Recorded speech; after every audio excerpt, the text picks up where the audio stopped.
Hi, I'm Skipjack from the boards, Rick Underbrink, some of you guys know me as. There have been some questions on the forum recently about how I tie heavy mono and how I make these redfish / pompano leaders.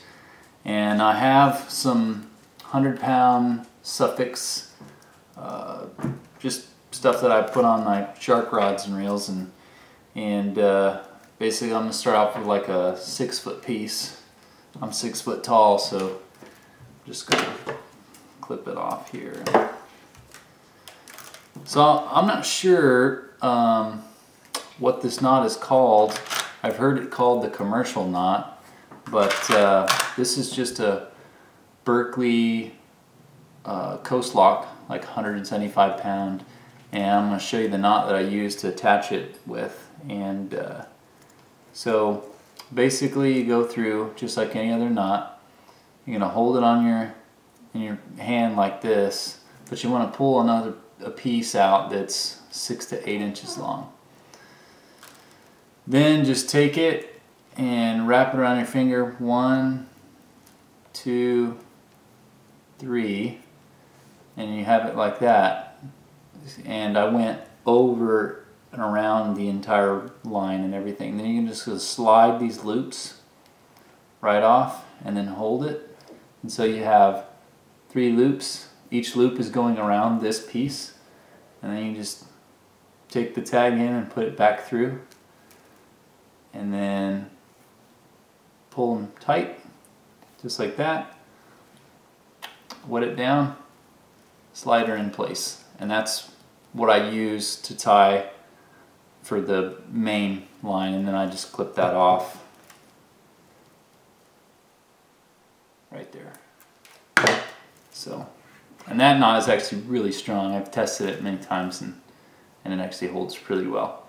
So then I go about, let's say, it's probably like 1/3 of the length of the leader. So I'll fold it in half, and then fold it in half again.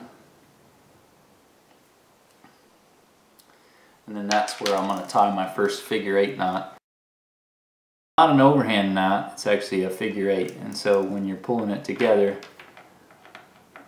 it should look like a small little figure 8. And these are actually stronger than just the normal granny knot, which is just over and then pull.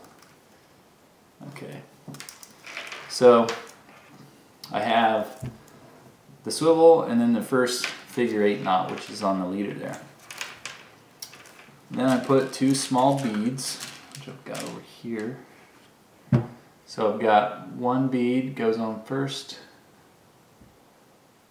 and then a 80-pound, I like Spro, they have good swivels, and I'm not sure it's 80-pound, I think it's like number 6 or something like that, maybe like 120-pound or so, or 170. Then another bead,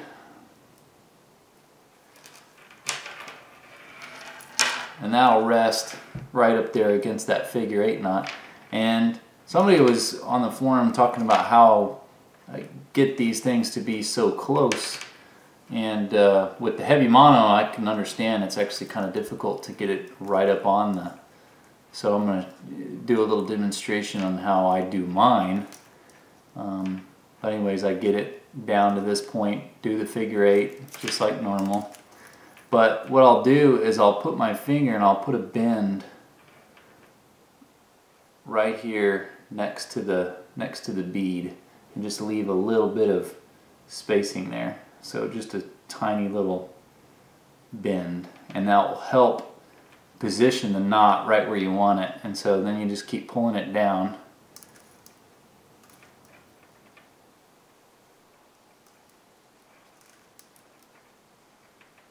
Yeah, if I can get it there. Just keep pulling, pulling, pulling.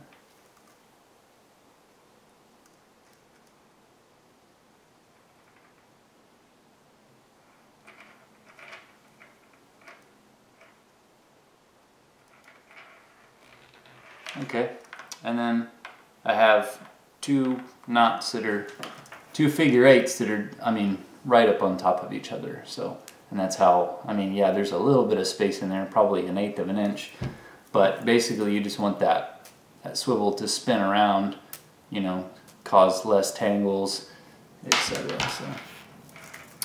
And then I'll just double it back again where the swivel's at and do another figure 8. Loop around, back through. And so when you pulling that thing together, it just looks just like that, like a little 8.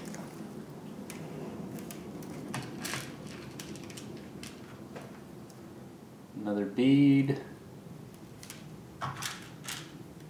swivel, another bead,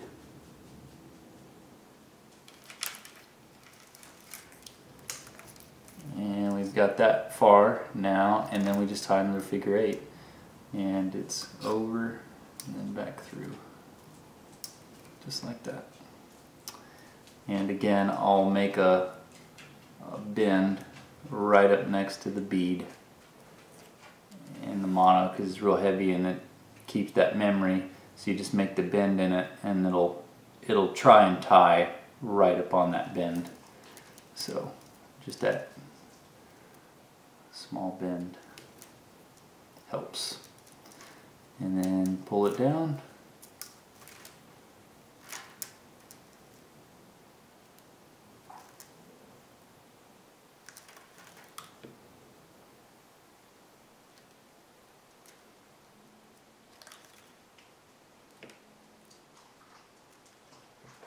Okay, see, right next to each other, as close as I can get them anyways. Maybe somebody else out there can design it, but I find that that's plenty close.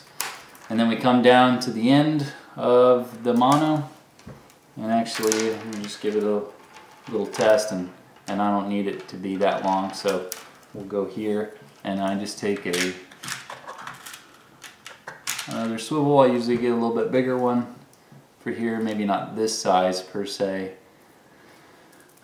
but again, I tie that knot. It's, maybe you can see it from here, not sure, but okay, so from this angle you'll probably be able to see it better. But to tie this knot, I'm not sure what it's called, but it's to tie heavy mono. You basically just take it in your hand, and you want to go underneath the main line and go around, wrap it around your finger the one time, underneath, 2, underneath, 3, and then you're just going to push them